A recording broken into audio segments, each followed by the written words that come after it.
Ողջույն 24-ի եթերում հետագիծն է Նարեկ Գալստյան ու այս բանի ես հյուրընկալել եմ ադրբեջանագետ պատմական գիտությունների տեխնացու Տաթև Հայրապետյանին, Տաթև ողջունում եմ, շնորհակալ եմ շատ հրավերս ընդունելու համար։ Մինչ Հայաստանում եւ Հայաստանի ներքաղաքական կյանքում զբաղված են ուղիղ եթերում օրինակ մարծեցելով, հա, կամ արդարացնելով լրագրողների նկատմամբ, ասենք այս կամ այն ՔՊԱ-կանի հերթական գռեհիկ ու լկտի արտահայտությունը, Ադրբեջանում ինչ-որ process-ներ են տեղ ունենում, որով այդ երկիրը ուզենք կամ չուզենք էլ ավելի այսպես փորձում է առնվազն միջազգային հարաբերություններ տեղը գրավել։ Իհարկե դա չստացվեց, բայց հատկապես ինձ համար ակնառու էր Էրդողանի եւ Նեթանյահուի հնարավոր հանդիպումը եւ Նեթանյահուի հնարավոր հնգօրյա այցը Ադրբեջան։ Կարող ենք մենք ֆիքսել, որ այսինքն այլևս Իսրայել, Ադրբեջան ու դա Իսրայելով նաև Իսրայելի արևմտյան գործընկերներ ինչ-որ հստակ կապ է ձևավորում, որում Ալիևը նաև փորձում է որոշակիորով Էրդողանին ներգրավել իր իսկ կշիռը բարձրացնելու համար։ Իրականում այո, Ադրբեջանում Ադրբեջանի շուրջ բավականին ուշագրավ իրադարձություններ են զարգանում, մինչև այդ հայտնի այցի նախապատրաստումը կամ դրա մասին խոսակցությունը ուղղակի ուզում եմ հիշեցնել, որ ընդամենը վերջին 10-օրյակում օրինակ Ալիևը հանդիպումներ է ունեցել Իրանի նախագահի հետ, Պեզեշքյանի հետ, մինչ այդ նա Պեկինում էր, որտեղ հայտնի այդ ռազմաստրատեգիական համագործակցության համաձայնագիրը կնքեցին եւ նոր ուղղաձիգներ մշակեցին համագործակցության, բացի այդ Կայա Կալասը այցելեց Ադրբեջան եւ այնտեղ որոշ ուշագրավ հայտարարություններով հանդես եկավ, այո, Եվրահանձնակատար, իսկ եթե ուշադրություն դարձնեք, բավականին ինտենսիվ հանդիպումներ էին տարբեր ուժային կենտրոնների եւ ներկայացուցիչների հետ, որոնց հետ ցավով պետք է արձանագրեմ, իրականում Ադրբեջանը բովանդակային խնդիրներ է դնում եւ փորձում լուծել, այսինքն եթե Հայաստանի կողմից տարվող արտաքին քաղաքականությունը ցավալիորեն խիստ անբովանդակ է եւ անհետաքրքիր, Ադրբեջանը տարբեր խաղացողների հետ տարբեր հարցեր է մշակում ու միևնույն ժամանակ Ադրբեջանը այո փորձում է միջնորդական առաքելություն ստանձնել, օրինակ Թուրքիա-Իսրայել հարցում, եթե հիշեք Ալիև իր ելույթներում էլ մի քանի անգամ այդ խնդրին անդրադարձել է, որ ինքը իսկապես փորձում է եւ մի քանի անգամ նույնիսկ եղել են նման հաջողված փորձեր, որ լարվածությունը թուլացել է, այստեղ բավականին ուշագրավ ու բազմաթիվ հարցեր առաջացնող էր այս այցը, շատ բան չանեմ, քանի որ տեղի չի ունեցել, բայց իրականում նախ նման այցի մասին սովորաբար այդքան վաղ տեղյակ չեն պահում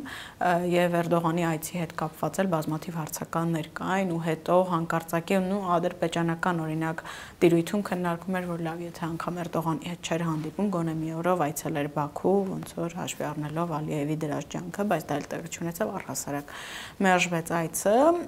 մերձավոր արևելքով պայմանավորված է տիրողություններով միևնույն ժամանակ այստեղ հետաքրքիր է որ Ադրբեջանը փորձում է միանալ այդ Իսրայել, Ամերիկա, Աբրահամյան այդ հայտնի հռչակագրեր պրոտոկոլներին, այսինքն այդ տիրույթում է փորձում նաև խաղալ, եթե նկատեք տարբեր ճակատներում ինքը բավականին ակտիվ փորձում է խաղալ ու տարբեր ճակատներում նաև ստեղծում է օրինակ խնդիրներ, անախորժություններ, ժամանակ առ ժամանակ կարող է լինել Ռուսաստանի ուղղությամբ կամ այլ պետությունների ուղղությամբ եւ այդպես ինքը սովորաբար իր համար գին է բարձրացնում ուղղակի մեկ օրինակ բերեմ որպեսզի հասկանալի լինի տեսեք Ամիսներ առաջ Ուրսուլա ֆոն դեր Լայնը այցելեց Տաշկենտ եւ այնտեղ հայտարարություն արեց, որը նաեւ մեր տիրույթում է քննարկվել, մասնավորապես, որ Միջին Ասիա, Եվրոպա կապի ապահովման համար կարեւոր է նաեւ հայ-թուրքական Հայաստան-Ադրբեջան սահմանների բացում եւ այլն եւ այլն։ Ալիևը այդ հայտարարությունը բավականին կոշտ էր ընդունել, թեև Ուրսուլա ֆոն դեր Լայնի հայտարարության մեջ կար այնտեղ նաեւ անխափան, ազատ եւ այլն, այսինքն հնարավորինս հեշտացված Ալիևի ելույթներում սկսեց քննադատել Եվրամիության նման հայտարարությունների համար, որ դուք գործ չունեք ընդհանրապես այդ սահմանների հետ ու այդ ֆոնին արդեն Կայա Կալասը այցելում է Ադրբեջան, ինչը որովհետև երբ որ պետությունը սկսում է խնդիրներ ստեղծել, իր հետ գնում ես խոսելու, իր հետ գնում ես ինչ-որ բաներ պայմանավորվելու, իսկ քանի որ հայկական կողմը բացարձակ Իրանից ոչ մի խնդիր չի ստեղծում, ոչինչ չի բանանում, ընդհակառակը Ադրբեջանի բոլոր պահանջները փակ աչքերով ընդունում, ապա Հայաստանի հետ խոսելու բան չկա իրականում, որովհետև ինչ ասեն համաձայնվելու է, այդ իրավիճակում էլ ինչ խոսեն Հայաստանի հետ, դրա համար խոսում են Ադրբեջանի հետ, Ադրբեջանն էլ իր համար գին է բարձրացնում, բնականաբար մեր հաշվին։ Դրա հետ մեկտեղ ես նկատել եմ, որ վերջին գոնե մեկ շաբաթվա ընթացքում Բաքվում խաղաղության համաձայնագրի մասին խոսակցությունները, այդ իմպերատիվ նախապայմանները, որոնք որ իրենք առաջ էին քաշում, միգուցե սա իմ սուբյեկտիվ դիտարկումն է, որովհետև ես այնպես չի որ առավոտից երեկո ադրբեջանական աղբյուրները ուսումնասիրում եմ, Բայց այնուամենայնիվ ես նկատում եմ, որ որոշակի նվազում կա։ Այսինքն ինչ է ստացվում, Բաքվում իրենց նախապայմանները ասել են, վերջակետը դրել են ու այսպես ասենք մեկ կողմ են քաշվել, գնդակը նետելով Փաշինյանի դաշտ։ Ուզում եմ ասել, դուք երջանիկ մարդ եք, որ չեք ուսումնասիրում առողջություն։ Ես հենց հետո հիշեցի, որ դուք շատ ավելի ծանր իրավիճակում եք, չեմ ասի շատ ավելի, բայց բավականին ամահունչ, այսինքն թունավոր ցեղի ձեր բաժինն էլ ձեզ է հասել։ Իրականում շատ հետաքրքիր է, որովհետև երբ հայտարարվեց այդ պայմանագրի համաձայնեցման մասին մարտի 13-ին, մարտի 16-ից մինչև ապրիլի 29-ը, այս պահի դրությամբ, Ադրբեջանը մոտ 26 ապատեղեկատվական հաղորդագրություններ տարածել, ընդ որում վերջին արդեն մոտավորապես 7-8 հաղորդագրության մեջ շեշտվում էր, որ մենք պատասխանում ենք հայկական կողմի իբրև գրակոծներին, որոնց տարբեր ուղղություններով միանշանակ ուղղություն չկար, ու հետո հանկարծ լռություն է տիրում եւ Ադրբեջանը զբաղված է Պեկին այցերով, Փեզեշքյանի այցով, այլ ուղղությամբ, եւ ես հատուկ մեր եթերից առաջ ադրբեջանական էլի գլխավոր թողարկումն էին նայում պետական հեռուստաընկերության, որտեղ լուսաբանում են այդ այցերը, իրենց իրադարձությունները եւ այնքան զավեշտալի էր ինձ համար տեսնել, որ ինչպես պատտվում են իրանք Հայաստանի մասին ոչ մի կերպ չեն մոռանում։ Օրինակ անդրադարձել են Փեզեշքյանի այցին, դա երկու կողմ իրենց հարաբերություններն են, չէ՞, բայց ամբողջ այդ քննարկումը նրա մասին էր, թե Հայաստանում ոնց են արձագանքել այդ այցին։ Իրական որ մտածես, հա ինչ, ոնց են կամ ընդհանրապես ով արձագանքել Հայաստանում, ինչ որ մի քանի անհատ փորձագետներ են անդրադարձել այս կամ այն չափով պետությունը հասարակական տարբեր եւ ոչ մի բան չի եղել դրա հետ կապված։ Հանրային բուրըն քննարկում էլ մեծ հաշվով չի եղել։ Հա, մենք մեր թունավոր թեմաներ ունենք էլի, բայց իրենց ամենաշատը հետաքրքիր է կոնկրետ Հայաստանում ոնց, Հայաստանում ինչպես։ Նույնը Կայա Կալասի այցի տիրույթում, ոնց որ ամբողջությամբ իրենց հետաքրքրությունը Հայաստանի կարծիքի տպավորությունների մասին է։ Իրենք Հայաստանից են արտաքին թշնամի կերպարը շարունակում պինդ պահելու բռնվել, մենք էլ դրա փոխարեն արտաքին թշնամի գտնում ենք մեր ներսում, ասենք իշխանությունների համար, օրինակ դա արցախցիներն են, այսինքն էլի, օրինակ եմ ասում։ Դե շատերն են, ինձ թվում է բոլորս ենք իշխանությունների համար, բայց ընդհանուր առմամբ ուզում եմ ասել, որ Հայաստանի գործոնը կա եւ մնում է եւ քարոզչությունը տարվում է, ուղղակի այո, դուք իրավացի եք, խաղաղության պայմանագրի հետ կապված թեման եւ ադրբեջանցի որոշ փորձագետներ բավականին ուղիղ դրա մասին խոսում են, Ադրբեջանի համար այս փուլում փակված է։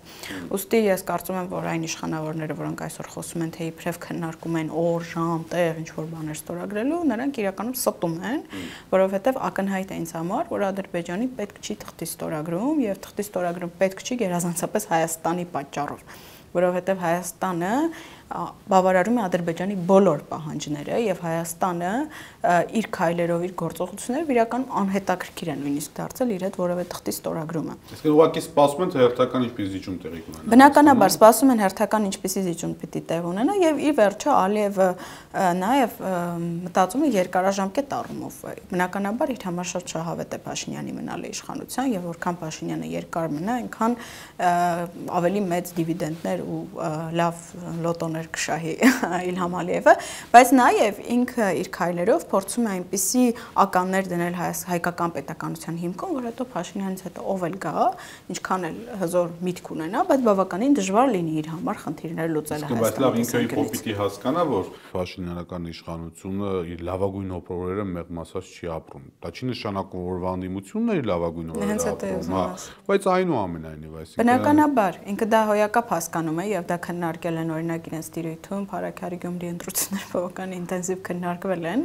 իրենց բոլոր խնդիրները թողած, որ ասենք այսօր իրենց քաղբանտարկյալներից մեկը մահանում է, բան է, ոչ մի հարց իրենց մոտ չի քննարկվում, բայց մեր ընտրությունները տեղական շատ ակտիվ են քննարկվում։ Հեռուստաընկերություններով բանով եւ այո, բոլոր տեղերով քննարկվում է։ Որպես ազդակ են ընդունում։ Որպես ազդակ, որ Փաշինյանի դիրքերը թուլանում են եւ այլն, բայց միևնույն ժամանակ ինքը փաստացի նախապայման է դրել Փաշինյանի առաջ, որ դե գնա սահմանադրություն փոխի, Մինսկի խումբը լուծարի, բայց ես դες մի բան ասեմ, որ պահին Փաշինյանը Ալիև որ պահանջը կատարի, դրանով էլ ավելի անհնար է դարձնելու որևէ թղթի ստորագրում։ Ինչեւ ինքը պարզ ճշմարտությունը չի հասկացել, որ եթե ուզում էր Ալիևից վերջում գոնե մի հատ թուղթ փոքր բերեր ասել, ժողովուրդ, հեսա խաղաղությունը։ Ինքը իր քայլերով անհնար է դարձրել այդ թղթի ստորագրումը։ Միջնորդներին դուրս մղելով հիմա ով պիտի զանգի ասի թող ստորագրի Ալիևին։ Ինչ որ մեկի հավեսը կտա կզանգի,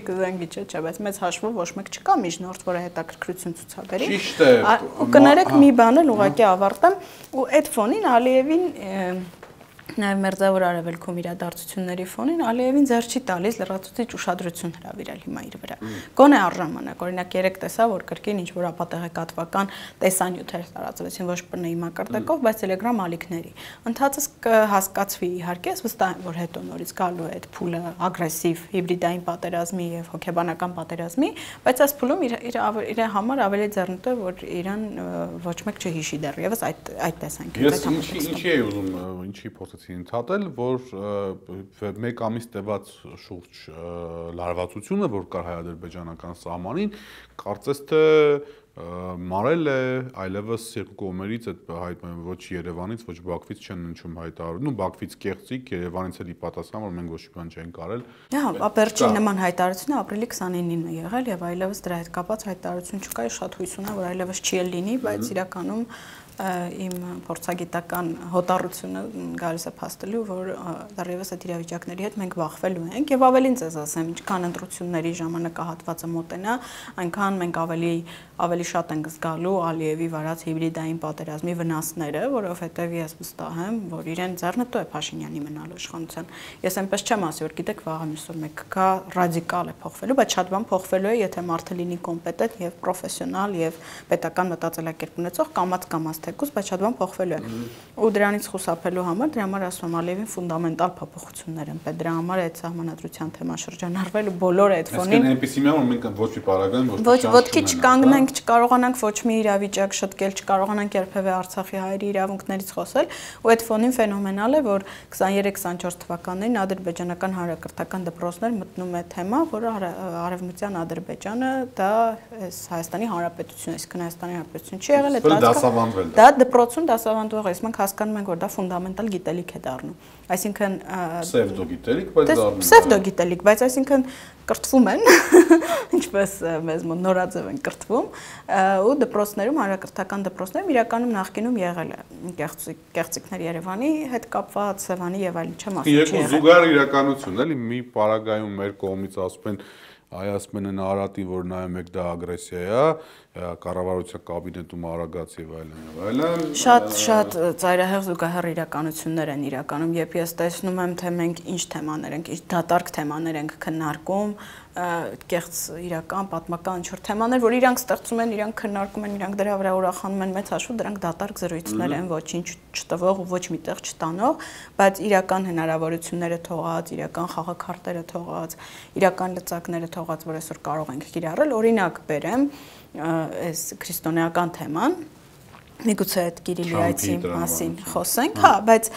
տեսեք այդ Թրամփի տրամաբանդությունից բացի, օրինակ քրիստոնյա առաջնորդներն էին համակղել այդ թեման մտավ ակտիվ տեղեկատվական տիրույթ, միջազգային տեղեկատվական տիրույթ, ընդ որում Հայաստանի իշխանությունների հետ կապ չունեցող բացարձակ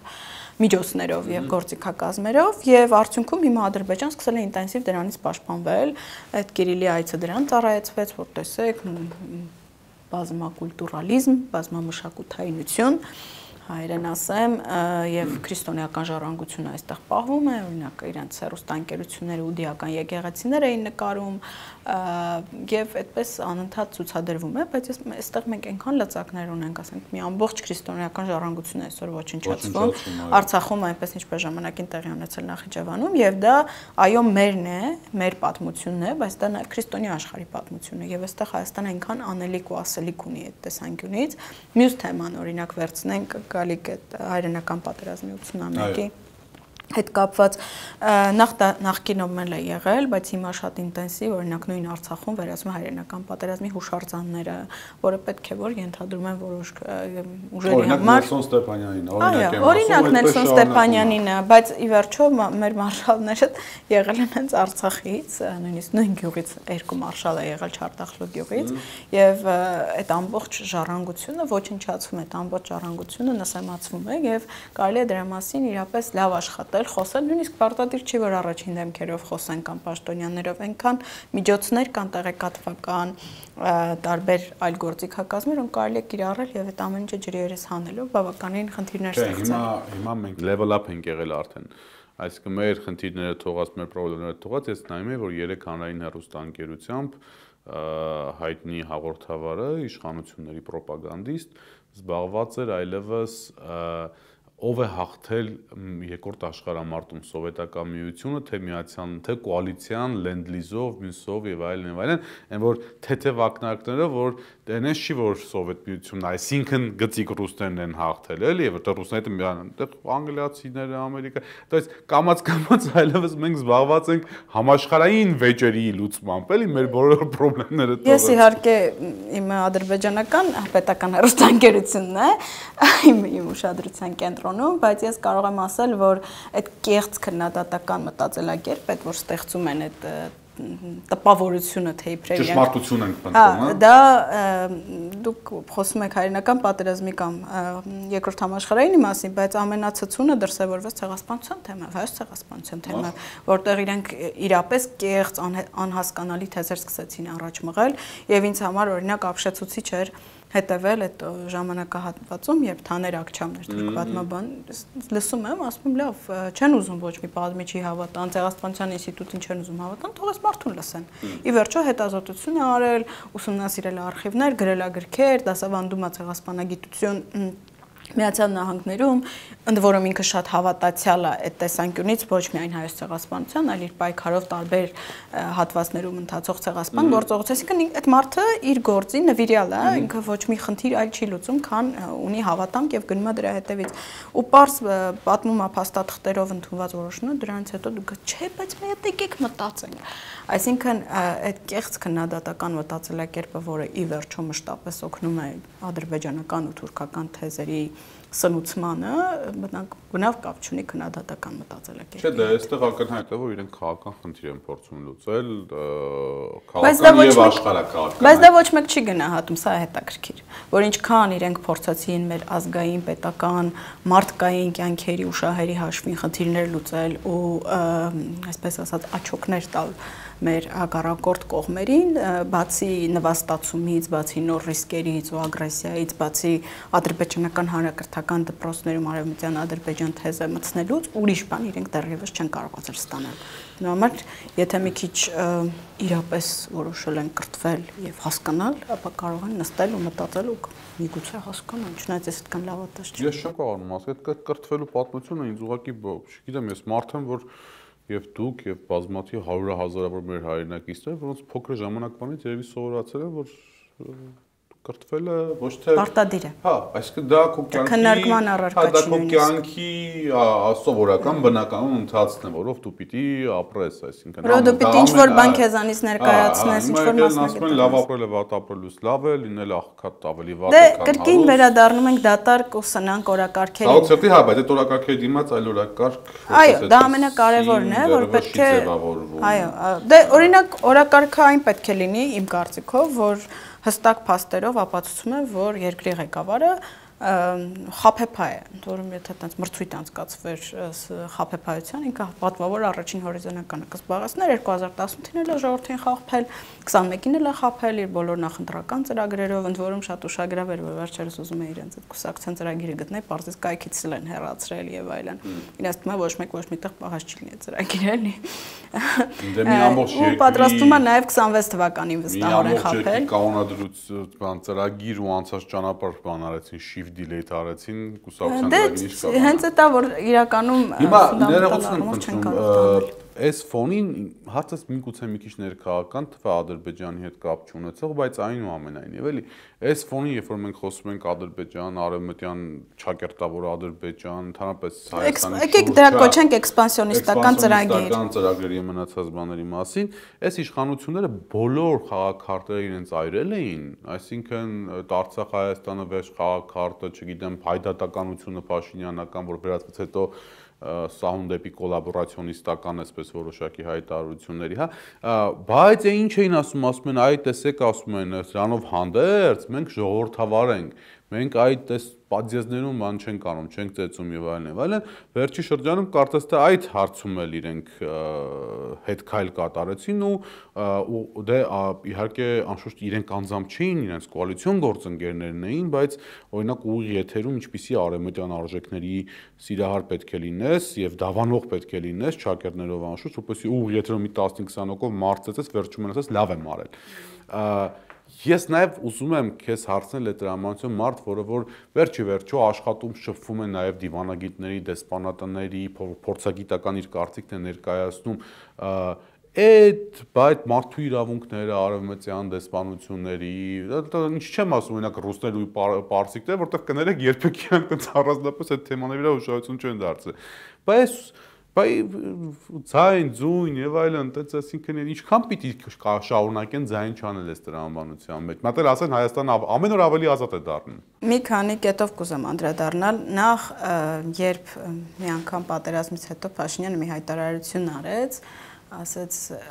զոհեր լիներ թե չլիներ նույն պատկերն էր լինելու։ Պլյուս մինուս, պլյուս մինուս։ Այդ հայտարարությունից հետո ես ինքս ինձ խոստում տվեցի այլևս ոչինչի վրա չզարմանալ, այսինքն ոչ մի բարոյազուրկ գործողության վրա չզարմանալ, որովհետև դա ոչ թե անբարոյականություն, այլ բարոյականությունից զուրկ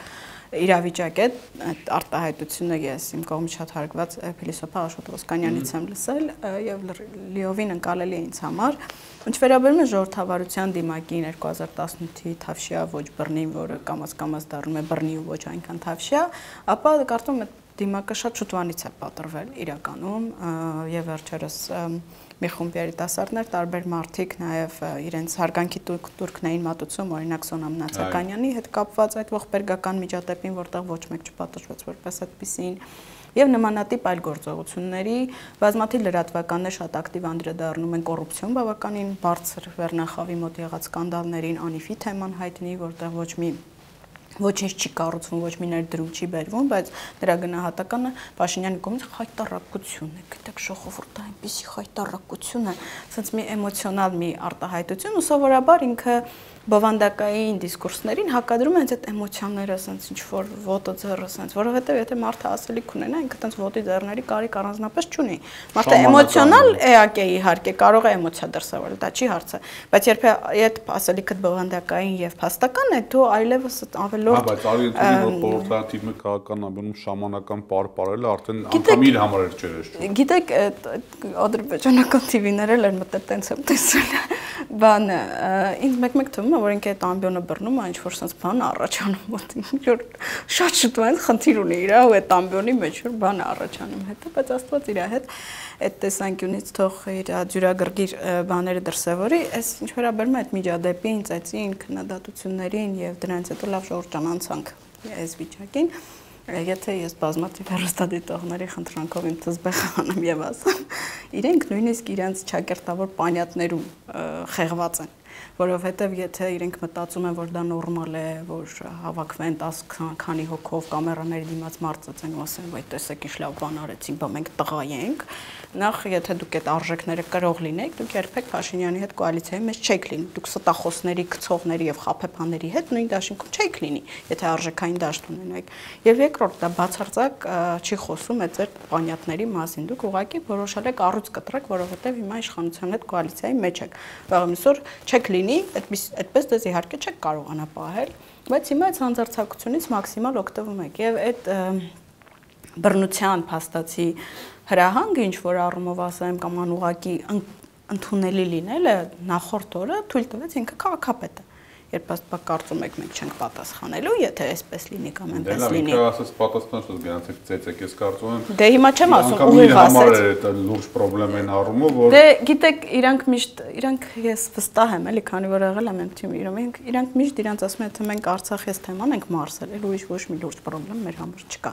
ամեն սանձարցակություն ամեն անթույլատրելի արարք հնարավոր է մարսել Դրա համար էլ հիմա արդեն թաթախվել են կոռուպցիայի մեջ մարդիկ, որոնք մեղադրում էին բոլորին կոռուպցիայի, հատիկ առ հատիկ հետ են բերում, ուզում է հետ բերի, գնա հետ բերի, բախի ասում խայտարակությունը։ Թող գնա հետ բերի այդ խայտարը։ Միլիարդավոր դրամների պետական մսխված դրամների մասին է խոսքը։ Այդ ոչ մի գործ տեղ ինքը չունի, խնդիր չունի,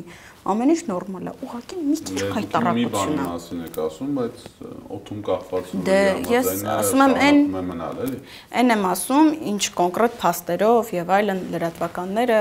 հետաքննական լրագրողներ ցույց են տալիս։ Հիմա ես կոնկրետ այդ եմ ասում, կարող է ուրիշ բաներ էլ կան, որոնց մասին դեռևս հստակ չի գրվում կամ փաստական չկա, բայց բոլոր տեղերում այդ խնդիրը կա։ Ու ինքը որ շարունակ դրսևորում է ոչ մեկ չի, ոչ մեկ անպատիժ չի մնալու, ոչ մի խնդիր։ Դուք այսօր փակ եք պահում ձեր կառավարական ամառանոցներում իրականացվող վերանորոգումների գումարները։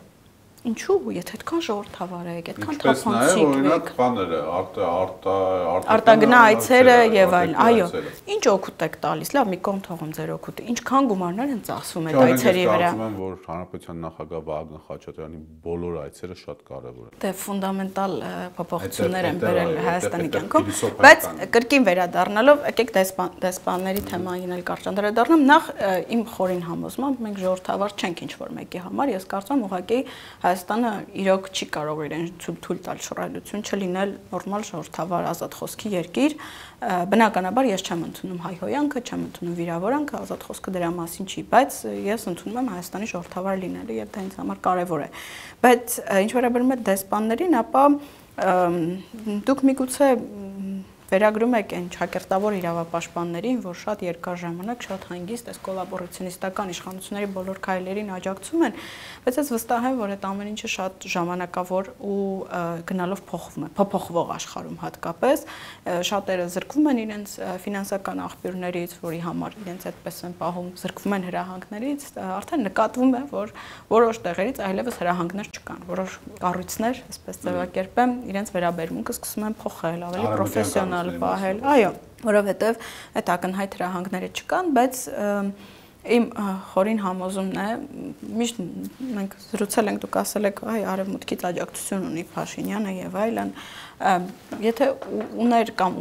ունեցել է Փաշինյանը աջակցություն, ապա հոյակապ կլիներ, որ այդ աջակցության մի տոկոսը իշա Հայաստանի Հանրապետության օգտագործի, այդ աջակցությունը բացառապես չի կապիտալիզացվել հանուն Հայաստանի Հանրապետության, սա մեկ, երկրորդը իրականում կարծում եմ Փաշինյանի իշխանության մնալը իրապես բացառապես Ադրբեջանի, Թուրքիայի շահերից է բխում, մնացածի հետ կապված Արևմուտքը եթե չլինի ընդգծված ուղղվածությամբ մարդ, այսինքն չկա մեկ ասի վերջ, ես այլևս արևմուտք չեմ էլ նայելու այդ ուղղությամբ, բոլորի հետ էլ հնարավոր է աշխատել, բոլորի հետ էլ հնարավոր է ընդհանուր շփման գծեր գտնել եւ բոլորին հետաքրքիր է թե մարդիկ ինչ քաղաքական թեմաներ կարող են առաջադրել, որովհետև Հայաստանը նաև կարող է լինել հետաքրքիր իր ճանապարհներով, իր տրամադրած ռեսուրսներով, իր հնարավորություններով, եթե իհարկե կարողանա այդպեսին դառնալ։ Տեսեք, ամեն տեղ գնում ասում, այս երկաթգիծը որ կառուցվի, գիտեք, ինչ փող եք աշխատելու։ Հա, բա աշխատել են, բախ չես կառուցում։ Ինչ ես այդքան խոսում, գնա կառուցի։ Գոնե մի օգուտ քեզնից լինի այս 7 տարվա մեջ։ Աստծո կամոք շուտով գնաս պրծնեք դրանից։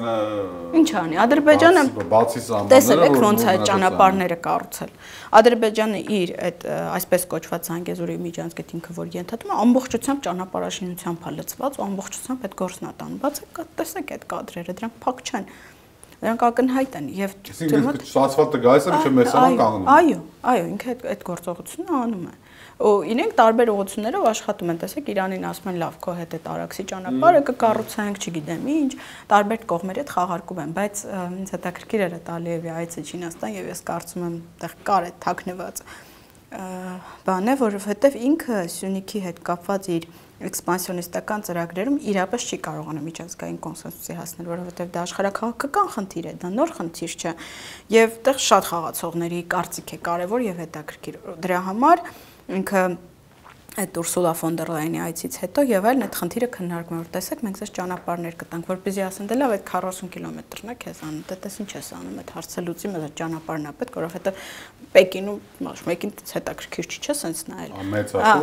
այո բայց այդտեղ արդեն դու աշխատելու խնդիր ունես դու երկկողմ օրակարգեր կառուցելու խնդիր ունես որովհետեւ աճող ուշադրություն ունի Չինաստանի տարածաշրջան նկատմամբ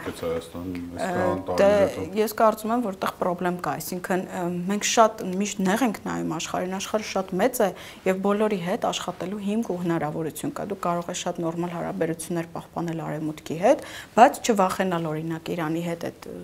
զուգահեռ անցկացվող զորավարժությունից կես կադր դնել։ Տնօրենն հենց եք վախենում ոնց որ ձեզ եսի ինչ է լինելու։ Դες վախեցած ոնց կարաս ապրես այս կյանքում, դες չի լինում։ Ջուրախը պետք է մել այդ բարագայում։ Թող խմեմ, փառք Աստծո, Հայաստանում ջուրը լավն է։ Հա, բայց դրա խնդիրն էլ կա, հիմա դա էլ ավրակակ դարձել, ասում են ջուրը շատ եք օգտագործում, վատնում եք ջուրը, պետքա Դե ինքը մեր դաստիարակի դերն է իրան դրել, բայց եթե ուզում է դաստիարակի ֆունկցիա ստանձնի, թող իրան նայի հայլու մեջ ու սկսի իրան դաստիարակել, հետո ուրիշներին կան։ Հիմա որ ես վերնագիր դնեմ, կասեք վերնագիր։ Չէ, դրեք, ես այնքան բաներ եմ ասել, որ ինքը անգամ էլ բան չի փոխի։ Շնորհակալ եմ շատ։ Հրավերություն տունելու հետաքրքիր զրույցի համար իմ հյուրն էր ադրբեջանագետ պատմական գիտությունների տեխնացու Տաթև Հայրապետյանը։